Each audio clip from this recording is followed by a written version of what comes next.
Hi guys, welcome back to episode 35 of Snakes and Adders Introducing series. Today we're going to discuss the leopard snake Zamenis situla.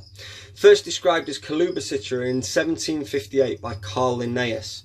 Now in the past few videos when we've been discussing the taxonomists that have done the naming, whether it's Dummeril, Bibril and Dummeril, whether it's Edward Drinker Cope, we've tried to give you a bit of the back history of the people who made the first descriptions. We think that this is important as they're our forebears, they're the guys that have set the mark for the way that our hobby is run and organised and the species we all enjoy. But today's subject, Linnaeus, is not easy just to do as a little snapshot. To be honest, I could do a 45-minute video on him alone and still probably not do him justice. Linnaeus was essentially the OG Mac Daddy El Jefe head honcho of modern taxonomy. This guy was bad ass on a totally different level to everybody else that we've discussed. After joining the Swedish nobility, owing to his contributions to science, he was known as Carl von Linn. Linnaeus is known as the father of modern taxonomy. Linnaeus formalised something called binomial nomenclature, which is basically a posh way of saying sorting, identifying and showing the relationships to other species, and gave us a far greater understanding of how animals interacted with other species and how they were arranged and organised. It made huge leaps forwards in the development of understanding nature itself. So Latin grammatical forms were used in these two-part names, the genus and then the species, and owing to that they're oftentimes referred to as Latin names. So, you know, when you're using terms such as maculatum, fasciatum, what else have we got? So there's maculatum, fasciatum, vitatum, bivitatum, all these examples that you'll find within your names and potentially other stuff. So odon is teeth. So heterodon, het is two, het is heterodon, two teeth. So, you know, it's very it follows and it makes sense once you begin to understand it. So I have no beef with people referring to them as Latin names, although some people seem to prefer that we call them scientific names. But these guys are just being picky arseholes, basically. Such was the influence and reach of Linnaeus that authors and philosophers alike lauded him with plaudits, such as the Pliny of the North, the greatest man on earth. He was compared to the Shakespeare of science. He was called the Prince of Botanists, and he became known as the father of modern ecology. I would have hated to have been his son. Could you imagine? God, the pressure. Yeah, he set the bar pretty high. The first edition of his major work, Systema Naturae, was published in 1735. This was a major work and the one that put him on a pedestal and brought him such acclaim. Multiple ever-expanding editions took place and saw the number of species grow exponentially. It was in this that the evolution of binomial naming of animals can be witnessed. This is something that had been introduced for plants in earlier works by Linnaeus.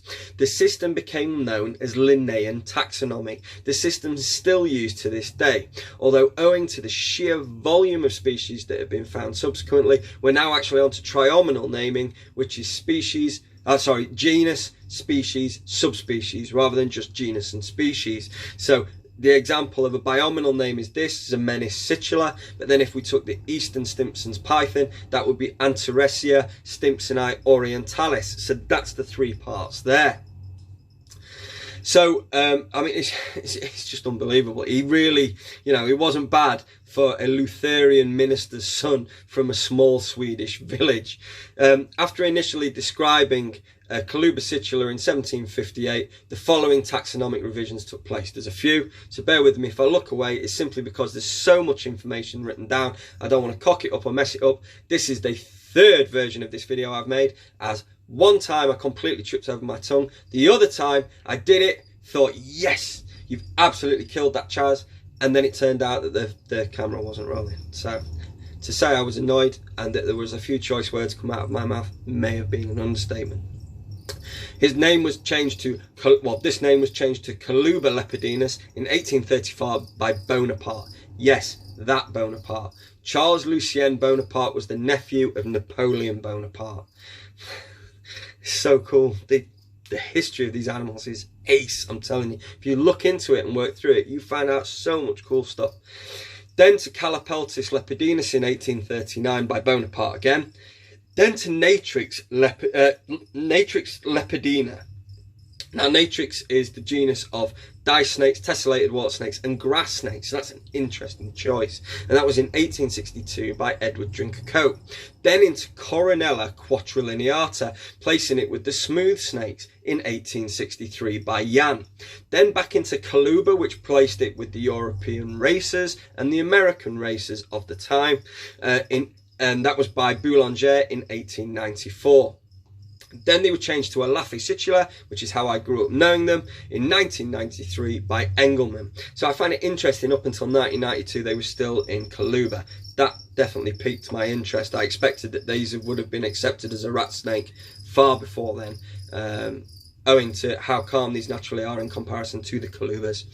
And then finally in 2006 into Zamenis situla by Venci and Sindaco.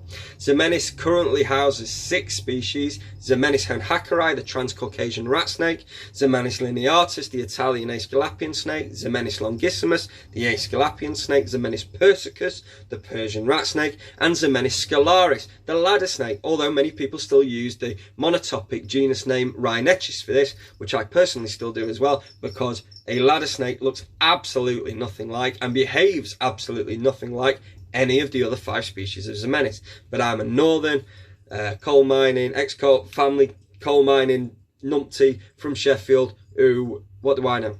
Huh? So Zamenis are linked to rat snakes, genera, all the other ones. So you've got Elaphe, you've got Colignathus, Orthriophis, Eucachetus, Oreocryptophis, Pantherophis, Bogotophis, and they all belong to a subfamily of Colubridae known as Colubrini, and this is a huge melting pot of genera, including some really quite naughty rear-fanged species as well. So it's interesting that they're still in there. Colubridae and Colubrini will no doubt have a lot more work done to them in the future. Leopard snake distribution ranges from southern Italy through coastal Croatia, Bosnia-Herzegovina, Montenegro, Macedonia, Turkey, Greece, including loads of Greek islands, Malta, Bulgaria, Albania, and the Ukraine. To the west of the range we'll use southern Italy, so a region called Taranto, and to the east Turkey, Izmir, we're going to use a range as the crow flies of around 900 kilometers east to west. So in the western part of the range, the hot season is June to September, with daytime highs of 27 to 31, nighttime lows of 19 to 24. A cool season in December to February, 13 to 14 degrees Celsius daytime high, with a nighttime low of 6 to 7 degrees Celsius. Dry season June to August, 0.3 to 2.7 millimeters, and a wet season November to March, 15 to 22 millimeters. In the east of the season in Turkey, we've got a hot season of June to September, 28 to 34 degrees Celsius, and a nighttime low of 17 to 21. Cool season is December to February, with a daytime high of 12 to 13 Celsius and a 4 to 5 degree nighttime low. Dry season is June to September, with 0 to 0.5 millimeters of rain, so truly arid and dry, and a wet season December to February, 44 to 49 millimeters. Basking temperature within the Bavarian we usually set at between 29 and 31 degrees Celsius, with the opportunity to move away to cool down.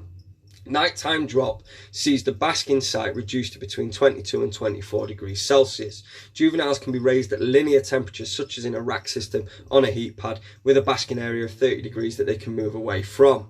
And generally this boosts appetite and metabolism and brings them on, and they grow nice and quick. But adults will begin to stutter, and many of them will require brumation to re-establish feeding patterns. This is particularly true of males. Brumation will need to be deep and fairly well developed to be able to get spermatogenesis, which is the production of sperm in males, and oogenesis, production of eggs in females, so that they will breed correctly. Problem babies may well need to be brumated before they will begin feeding. Once established, leopard snakes for the most part make excellent feeders and voraciously accept food. In fact, they can be a little viv-defensive as a result and simply think with their belly. Usually once out of the vivarium, as with this guy, they calm down and become wonderfully tractable. Adult vivarium size should be around 36 by 18 by 18 inches, and if you're metric, 900 by 450 by 450 for an adult.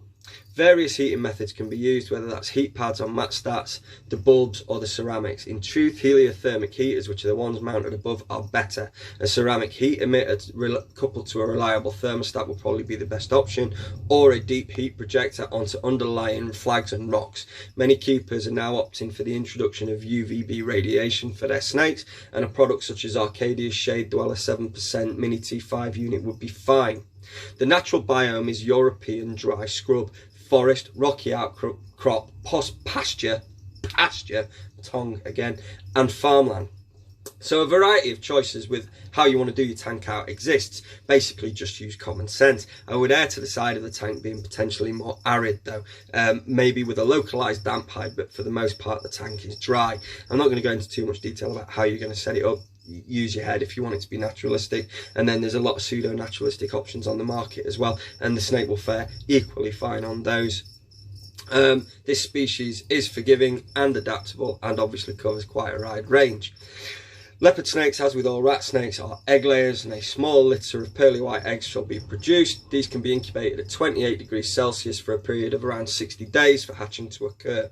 A mix of 4 parts vermiculite to 1 part water by volume should be fine. Check out our incubator and incubation of eggs video in the Snakes and Adders, a reptile advice series that we've got on YouTube. Hopefully you'll find it very useful. Both dotted and striped forms occur in nature. This is a striped form, absolutely stunning animal, with these reds and yellows developing as it grows. One of my favourite features are the red iris in the eye. Absolutely breathtaking. What a wonderful animal. To be honest, this is potentially the prettiest European rat snake, and you may even go as far as to say it is the prettiest European snake, full stop. Certainly in a head-to-head battle with a corn snake for natural coloration, this blows a corn out of the water handily. Definitely worthy of consideration. It's an absolute privilege to be able to introduce a species like this to yourselves for consideration as a beginner species. Maybe it is slightly left field, but this is a species that is interesting, it's active, it is wonderfully out and about drawing its vivarium, it feeds fine. Yes, okay, it can maybe be a little defensive in the viv, but once he's out, just a pleasure to work with. And it's only if we promote these species that we're actually going to be able to continue keeping them. People have got to have an appetite to work with them. So without people like me pushing them forward and making people realise that there is far much more to life than corn snakes and royal pythons, you know, these species potentially are going to have a bad time in the future. So do your research. The species name is Zamenis situla, a wonderful species to own. From myself, Chaz, and Paul at Snakes and Adders, we'll see you all again soon. Keep your eyes out for the next videos. Peace.